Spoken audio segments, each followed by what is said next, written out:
Sure, playing in the NHL comes with tons of money and fame, but not all players have what it takes to handle that kind of responsibility. From hot-headed incidents leading to criminal charges, to just being a complete buffoon of a human being, in this video we're going to be taking a look at NHL players that killed their careers.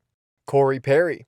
Cory Perry will go down as one of the most hated NHL players of all time, and now he will be remembered for being part of one of the worst rumors in all of sports. The Chicago Blackhawks said Cory Perry engaged in unacceptable conduct on a road trip in Columbus and terminated the veteran's contract. Then, the internet stepped in and made things 100 times worse with starting the rumor that Cory Perry had slept with rookie sensation Connor Bedard's mother. I'm sorry, what? He slept with Connor Bedard's mother while on a road trip? I mean, I know people hate Cory Perry and his antics over the years have been questionable, but sleeping with a teammate's mother, would he actually do that? Perry, the 38-year-old, signed a $2 million contract with the Blackhawks for this season with $2 million in potential incentives. The 18-year vet is known for his leadership and for having won the Stanley Cup in Anaheim in 2007. He's also the first player in league history to reach the finals 3 consecutive years and lose each time, playing with the Dallas Stars, the Montreal Canadiens, and the Tampa Bay Lightning. The Blackhawks brought in Perry and fellow forwards Taylor Hall and Nick Foligno to surround the number 1 pick Connor Bedard with experienced players who could show him the ropes in professional hockey. Cory Perry has definitely failed to do that. Cory Perry apologized to the Chicago Blackhawks, his fans, and his family after the team cut ties with him for what they called unacceptable conduct. Perry released a statement that did not go into details about the reason for release. However, he did say his behavior was inappropriate and wrong. Perry also says he started to work with experts in mental health and substance abuse fields to discuss his struggles with alcohol. I would like to sincerely apologize to the entire Chicago Blackhawks organization, including ownership, management, coaches, trainers, employees, and my teammates. I would like to also apologize to my fans and my family. I am embarrassed and have let you all down. As a result of my actions, there have been speculations and rumors. I am sickened by the impact this has had on others, and I want to make it clear that in no way did this involve any of my teammates and their families. Perry then added that he will take whatever steps necessary to ensure this never happens again. I mean, at the age of 38, it's safe to say that Perry will not be making a comeback from this. Even if another team does sign him, he will always be remembered for this ridiculous rumor. Todd Bertuzzi.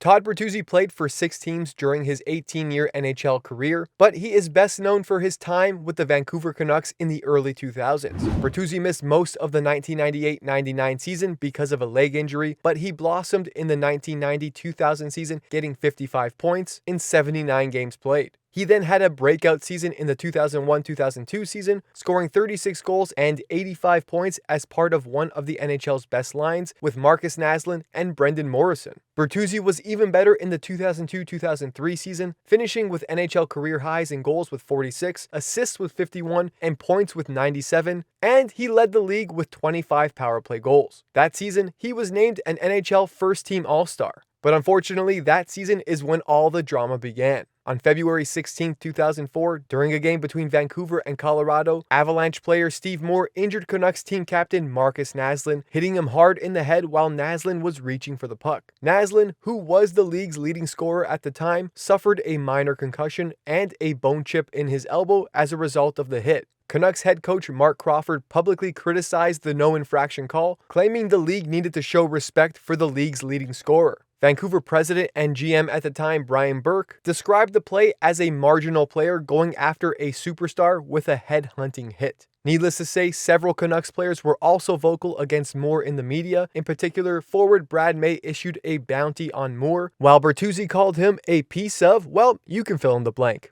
Naslund missed 3 games as a result of the hit and returned just in time for the next game between the Canucks and the Avalanche on March 3, 2004. Gary Bettman was in attendance and the contest was played to a 5-5 tie without any incidents happening. However, just 5 days later, there was another rematch and the Canucks were more active in physically pursuing Moore. In one of 4 fights in the first period, Canucks forward Matt Cook fought Moore 6 minutes into the game. With Colorado leading 8-2 midway through the third period, Bertuzzi began following Moore around the ice, attempting to provoke him into another fight. With Moore ignoring him, Bertuzzi grabbed Moore's jersey from behind and punched him in the jaw, then deliberately slammed his head into the ice as the pair fell down. Canucks fans initially cheered at Bertuzzi's actions, believing that Moore had it coming for what happened 2 games prior. However, as the fighting died down, it became apparent that Moore was seriously injured. The combination of the hit, the fall, and piling on had resulted in 3 fractured neck vertebrae for Moore, facial cuts, and a concussion. This incident ended Moore's professional hockey career and resulted in criminal assault charges against Bertuzzi. Bertuzzi was assessed a match penalty and ejected from the game. Per league rules, he was also suspended indefinitely pending a ruling from Gary Bettman. On March 11, 2004, the NHL ruled that Bertuzzi would remain suspended for at least the remainder of the Canucks season, which ultimately cost him the final 13 games of the regular season, plus 7 playoff games. The Canucks were additionally fined $250,000. On June 24, 2004, after a 4-month-long investigation, the Criminal Justice Branch of the Attorney General of British Columbia announced that Bertuzzi was being formally charged with assault causing bodily harm. With the charge, he faced up to 1.5 years in prison. Several months later, on December 22, 2004, he pleaded guilty to the assault charge after arranging a plea bargain with prosecutors. Although Bertuzzi did return to play in the NHL, his reputation would never make a recovery. He was met with boos and heckles no matter where he went or where he played. This incident haunted him until the day he retired, and I'm sure it probably does to this very day. Marty McSorley. Marty McSorley was a nightmare to play against. He was the toughest of the toughest, and even some of the most feared players in league history absolutely hated dropping the gloves with McSorley. He was fearless, and he was the pure definition of a protector and enforcer. He did absolutely everything to keep his beloved friend and teammate Wayne Gretzky safe and away from trouble. McSorley followed Gretzky throughout the Great One's career, and he ensured that it would be a high price if you wanted to mess with Gretzky. Whenever someone even tried to do anything against the Great One, McSorley was always there to intervene. But towards the end of his career, McSorley found himself playing for the Boston Bruins and no longer protecting Gretzky. This is when he took things way too far and became part of one of the most controversial incidents in NHL history. On February 21, 2000, Marty McSorley struck Donald Brashear in the head with his stick during a game. The incident took place in the 3rd period of the game, with the Bruins leading the Canucks 5-2. Brashear had already been involved in a scuffle with another Bruins player, and McSorley, who was known for his aggressive playing style, came to his teammate's defense. Instead of engaging in a fight, McSorley swung his stick and hit Brashear in the head, causing him to fall to the ice, suffering a concussion. This incident was immediately condemned by fans, players, and officials. McSorley was of course ejected from the game and suspended indefinitely from the NHL. He was later charged with assault with a weapon, and his trial became a high-profile event in the hockey world. That trial lasted 7 months and included testimonies from numerous players and officials. McSorley was found guilty of assault with a weapon and was sentenced to 18 months of probation. He was also suspended from the NHL for 1 year and was required to complete 80 hours of community service. Marty McSorley had achieved what every NHL player hopes to achieve during their time in the league. He won a Stanley Cup, not once, but twice in back-to-back seasons with the Edmonton Oilers. However, because of this incident, this is the only thing he'll be remembered for. Alex Galchenyuk.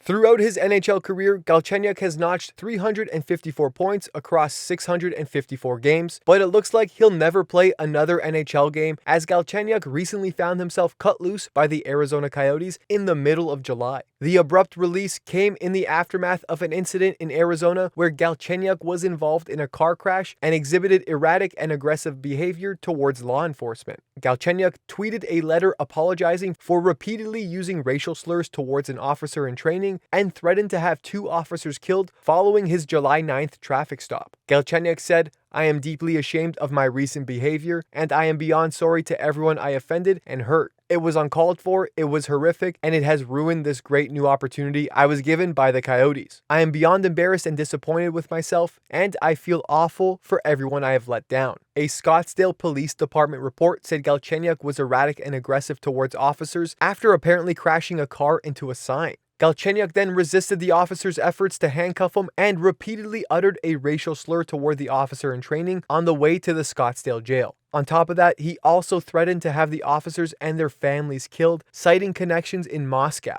Galchenyuk was arrested on charges of private property hit and run, disorderly conduct, resisting arrest, and threatening or intimidating. The Coyotes signed Galchenyuk to a 1-year, $775,000 contract on July 1st for his 3rd stint with the team. Following his arrest, though, the Coyotes put Galchenyuk on unconditional waivers and terminated his contract the very next day.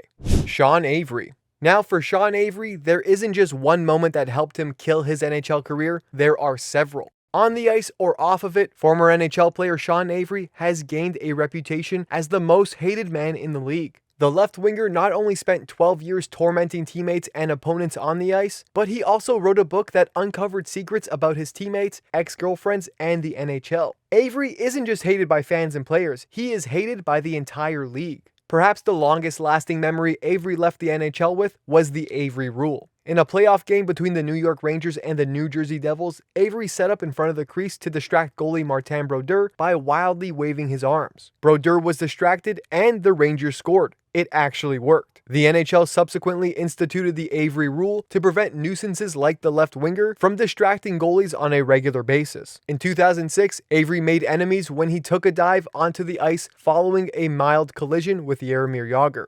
Watching a player take a dive this bad only makes you lose respect for him. And for Shawn Avery, not many had respect for him to start. Avery's off-ice incidents have certainly been more bizarre than the ones on ice. In 2000, while playing for the Rangers, Avery was fined $2,500 for making an insensitive comment about Toronto Maple Leafs player Jason Blake before a game. Jason Blake was battling leukemia at the time. How low can he go? A year later, Avery made his now famous sloppy seconds comment about his two ex-girlfriends. Both had begun dating other NHL players, and the comments were unprovoked. It seemed a jealous Avery, who sought out the media on the day of the comments, just wanted to air his grievances. He was then suspended 6 games for the comments. Danny Heatley. Danny Heatley was drafted 2nd overall in 2000 by the Atlanta Thrashers and was a pure sniper in every sense of the word. Heatley's abilities, one-dimensional as they may come, were exactly what the league needed. So was his enthusiasm and his sly gap-toothed grin. He definitely made the game more entertaining. After a 2002-2003 sophomore season that saw him emerge as a bona fide goal-scoring superstar, Heatley began to settle into the grind of an 82 NHL game season. But before his 3rd season with Atlanta, Heatley's life changed forever. Speeding in a Ferrari with teammate Dan Snyder in the passenger seat, Heatley lost control and a horrific crash tossed both of them from the vehicle. Heatley sustained injuries, but it was Snyder who died 6 days later. Danny Heatley then pleaded guilty to 2nd-degree vehicular homicide, speeding, failing to maintain a lane, and driving too fast for conditions. Heatley avoided trial and jail time by reaching a plea deal. He served 3 years of probation, and all throughout the tragedy, his character was supported by the Snyder family. But after the 2003-2004 season, the Thrashers sent Heatley to Ottawa for Marian Hossa. Many who have coached Heatley speak highly of him and his love of the game, but during his time in Ottawa, some suspect that the accident still weighed on Heatley and may have isolated him from his team. With that being said, Heatley did have his best years of his career in Ottawa. He scored 50 goals in the 2005-2006 season, then again in the 2006-2007 season. Heatley wanted a trade after what he perceived as a reduction of his on-ice roles. The Senators ended up working out a deal with the Edmonton Oilers, but Heatley refused the deal, insulting Edmonton's proud and stubborn fans in the process. Instead, he ended up going to San Jose and from there to Minnesota before finally winding up in Anaheim. Danny Heatley could have been so much more in the NHL. However, his ego and his past caught up with him, and during the rest of his career, he became something of a perpetual NHL punching bag. Mike Danton. Mike Danton grew up in Toronto. While playing juniors, he was coached by David Frost, who would then become his agent. David Frost was a controversial figure who coached a widely undisciplined Brampton Junior A team that was threatened with suspension in the 93-94 season. David Frost was also accused of hitting one of his players in 1997 and was banned from Central A Junior Hockey League arenas after a dispute with the league in 2004. In 2006, David Frost was charged with multiple counts of sexual exploitation for allegedly hosting alcohol-fueled sex parties involving teenagers. This was the man in charge of Mike Danton. Danton's father, Steve Jefferson, insisted that David Frost had an undue influence and control over his son. Danton was a scrappy forward who was drafted by the New Jersey Devils in the 5th round in the 2000 NHL draft. He played parts of 2 seasons with the team, appearing in 19 games and scoring 2 points, before he was traded to St. Louis. During his only full season in the NHL, Danton appeared in 68 games for the Blues, scoring 7 goals and 12 points while racking up 141 penalty minutes. But there were signs of trouble off the ice. "I had a problem with being alone," Danton said. He hung out in strip clubs, drank a lot, stayed up all night, and exhibited signs of mental instability. "I couldn't make decisions. I was a 23-year-old infant who wasn't in the right mind frame to be an adult, much less an NHL player." In April 2004, Danton was arrested at an airport in San Jose and charged with conspiring to have a man killed, a man who was said to be coming to St. Louis to murder him over money owed. Prosecutors contended that the man in question was David Frost. While in police custody, Danton attempted suicide in the Santa Clara County Jail shortly after his arrest. He later reached a plea deal and was sentenced to 90 months in federal prison. The judge said, "In over 18 years on the bench, I have never been faced with a case as bizarre as this one." After serving 65 months in prison, during which time he received intensive therapy, Danton was freed in the fall of 2009. He went on to study psychology with a near 4.0 GPA at St. Mary's University in Halifax, Nova Scotia, and even played for the Huskies, the school's hockey team. Danton said, "I know this is going to sound nuts, but I'm glad I went to prison because the negative downward spiral that would have happened would have been 10 times worse." Patrick Seeloff. Patrick Seeloff was drafted in the second round, 42nd overall by the Calgary Flames in the 2012 NHL Draft. On July 19, 2013, the Flames signed Seeloff to a 3-year, 2-way contract. Then, on April 19, 2016, Seeloff scored his first NHL goal in his first NHL game, which also turned out to be the game-winning goal on Darcy Kemper of the Minnesota Wild in a 2-1 victory. On June 27, 2016, Seeloff was then traded by the Flames to the Ottawa Senators in exchange for Alex Chiasson.